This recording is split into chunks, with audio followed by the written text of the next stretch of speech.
জাতীয় চলচ্চিত্র পুরস্কার ২০২৩-এ বাজিমাত করেছে রায়হান রাফি পরিচালিত আফরান নিশো অভিনীত সিনেমা সুড়ঙ্গ।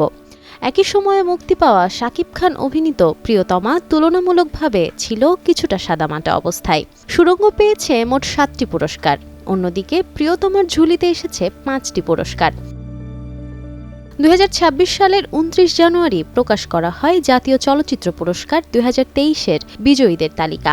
জাতীয় চলচ্চিত্র পুরস্কারে প্রতি বছর বিভিন্ন বিভাগে শিল্পী ও কলাকুশলীদের পুরস্কৃত করা হয়। এবারের আসরে ৭টি বিভাগে পুরস্কার জিতে একচেটিয়াভাবে আলোচনায় উঠে এসেছে সুড়ঙ্গ। সুড়ঙ্গ এর মাধ্যমে ছোট পর্দার জনপ্রিয় অভিনেতা আফরান নিশোর বড় পর্দায় অভিষেক হয়, আর প্রথম চলচ্চিত্রেই তিনি জিতে নিয়েছেন শ্রেষ্ঠ অভিনেতার পুরস্কার।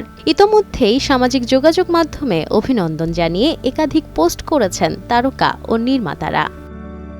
সুড়ঙ্গ চলচ্চিত্রের জন্য পুরস্কার পেয়েছেন পার্শ্ব চরিত্রে মনির আহমেদ শাকিল, কৌতুক চরিত্রে শহীদুজ্জামান সেলিম, সেরা গায়িকা অবন্তী সিথি, শ্রেষ্ঠ সংলাপ রচয়িতা সৈয়দ নাজিমুদ্দৌলা ও রায়হান রাফি, শ্রেষ্ঠ শিল্প নির্দেশক শহীদুল ইসলাম, শ্রেষ্ঠ চিত্রগ্রাহক সুমন কুমার সরকার এবং শ্রেষ্ঠ পোশাক ও সাজসজ্জা বিভাগে বিথি আফরিন।